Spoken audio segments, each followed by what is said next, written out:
to the channel. If this is your first time here, my name is Lola, and today we are diving into another episode of FatLogic.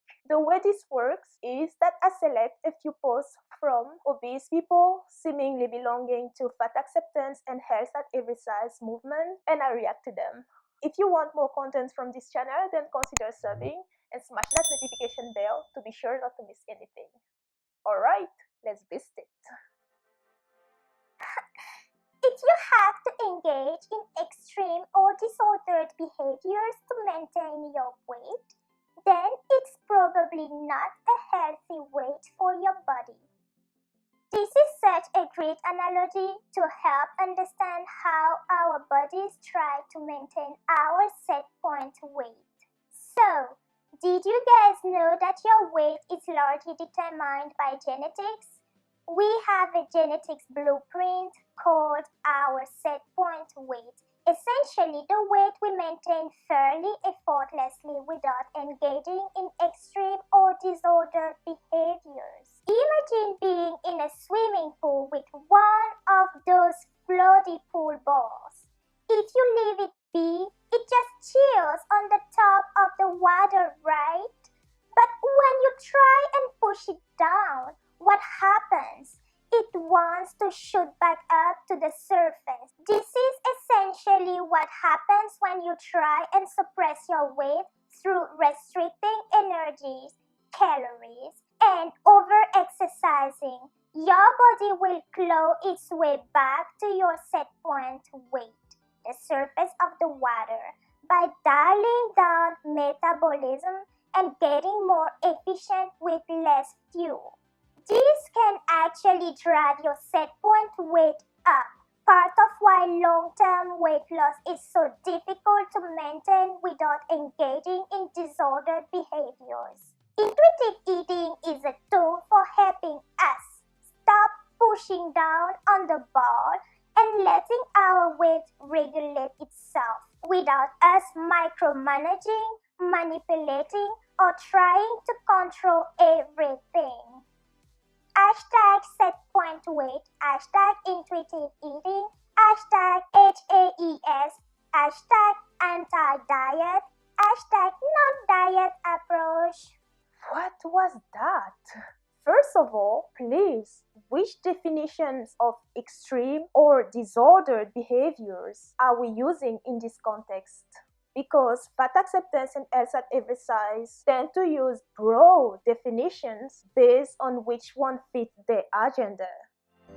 In my opinion, this is just another excuse to stuff your face with food.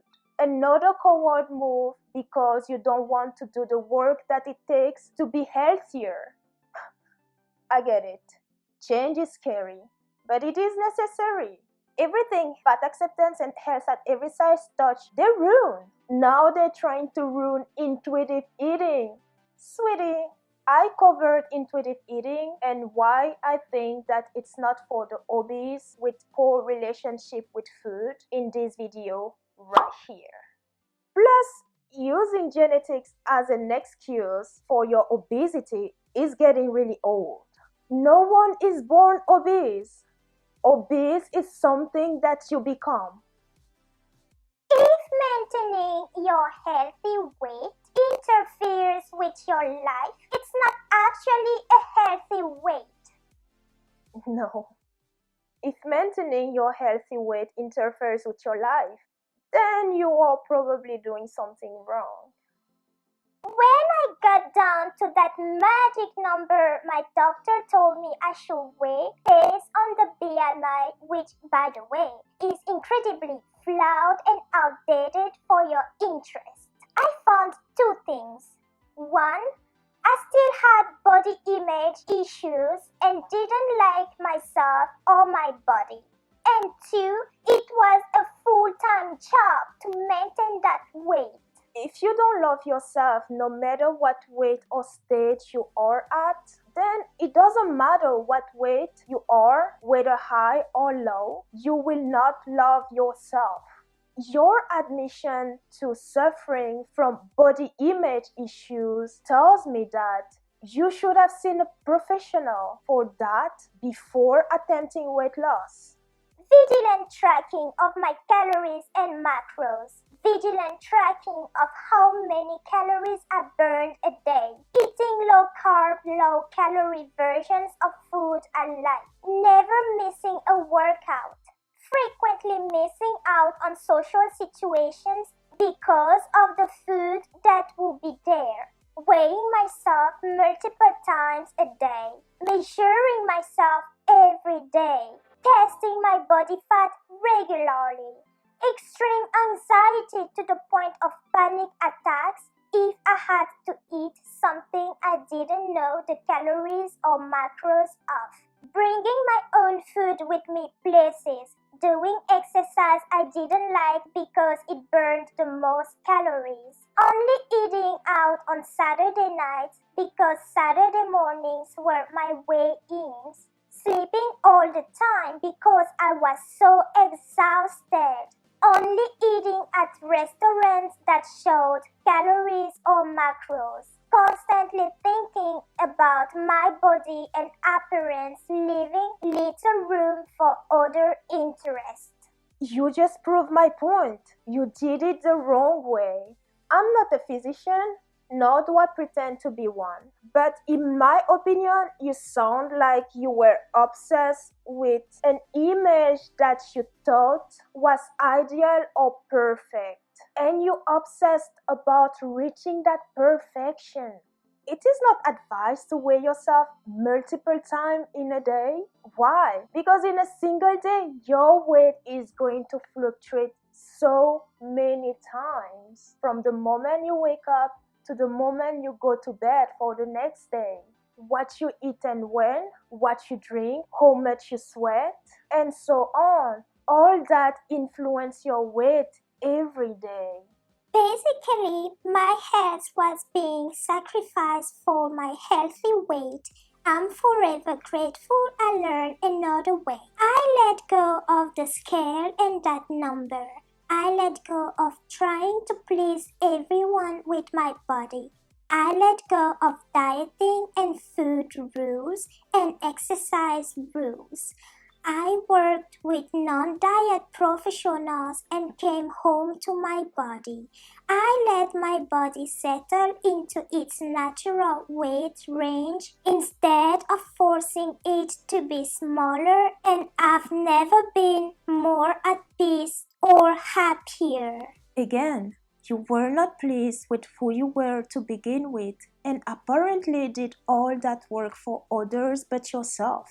I agree with you that you shouldn't please everybody because you can't please everybody. Also, your body is yours to do what you please with. But just because you did calorie tracking and body composition checking wrong, that it means that everybody else will too. It does take dedication, yes. And it should be fun. It should be a way of life. Because if it feels like a chore, then you're doing it wrong. Dieting for 1 week. Man, stop putting cream in his coffee. Weight change minus 10 pounds. Woman went to the gym for an hour every day. Cut out carbs. Gave out wine. Caught a stomach bug. Weight change plus 1 pound. This could not be any more inaccurate and misleading. First off, how much cream that man put in his coffee? And those pounds he lost, that's pound of what? Water? How tall and heavy was he at the beginning of the week? How tall and heavy was the woman at the beginning of the week?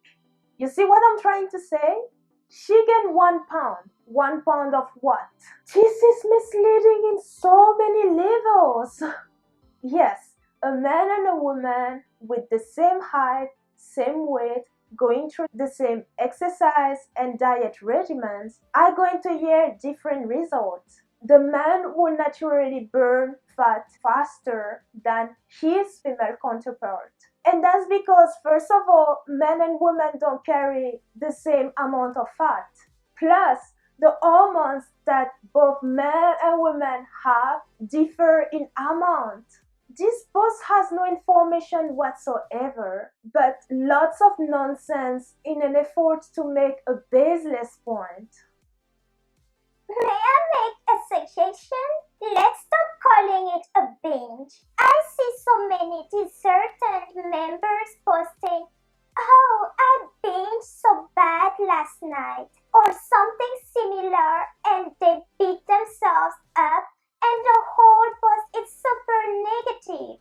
I feel you, I really do. But the word binge has such negative energy attached to it. We are just feeding our already super present negative perceptions of ourselves. We must be more gentle with ourselves. Negativity begets negativity.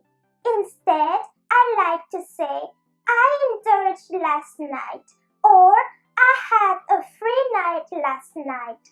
It takes some of the blame off of our self-control and frees us up to more easily just move on and continue to make good choices. Be kind to yourself. Being kind with yourself includes being honest with yourself. Binge eating is called that because there is no control involved in the consumption of large quantity of food at once, and this action is often followed by induced vomiting, aka purging, because of feeling of shame and blame afterwards. It's violent indeed and not control. That is why it is a disorder. On the other hand, indulging is controlled. So stop manipulating reality to fit your agenda. Stop minimizing a serious illness because of likes. Binge eating is a serious illness that should be treated as seriously as it is. And the people suffering from it are being kind to themselves by owning the disease and recognizing that they have it, because that is the first step in their healing journey. Why the F would my fat ass want to be with another fat ass mofo? No. Every man I've dated is slim with abs and muscular arms, legs, etc. that can pick my big ass up and toss me around. That's what the F I like. You are not about to bully me into liking fat men. It won't happen. You're right. No one should bully you into liking fat men if you're not into them. As long as you're not bullying fit, muscular men into liking fat women, or you, as a matter of fact, I don't see where the problem is. But we know that's not the case, as many proponents of fat acceptance and healthy at every size do just that. And when you think about it, this post kinda does. People are allowed to be into who they want, yes. And you may be into fit, muscular men, and they might not be into you, because for them to be in that type of body, they had to work for it every day and still do. And in most cases, I believe those men are your definition of fatphobic. Seriously, why would someone want fat around them when they fight to have it away from them? Because that's what it takes to be fit and muscular when you think about it. Reducing your body fat. Isn't that fatphobic in the fat acceptance and health at every size communities? Plus, you apparently sound disgusted by the thought of being with a fat man. Are you sure a fit, muscular man would not be equally disgusted by the sight of that much body fat that you carry around? So, it's okay for you to be disgusted by fat men, but when someone is disgusted by fat people, they are fatphobic. Really? What kind of logic is that? Wait, it's FatLogic. You demand some type of standards from others, yet you neglect those that you bring to the table. You want to be picked up and tossed around. Like, what kind of man is willing to sacrifice their health to do that? Maybe if you lose some weight and change your attitude, fit, muscular men will be more into you. If you like what you see here, then like and subscribe if you are new. As usual, if you have a topic that you'd like me to cover, please comment below. Thanks for tuning in and see you soon.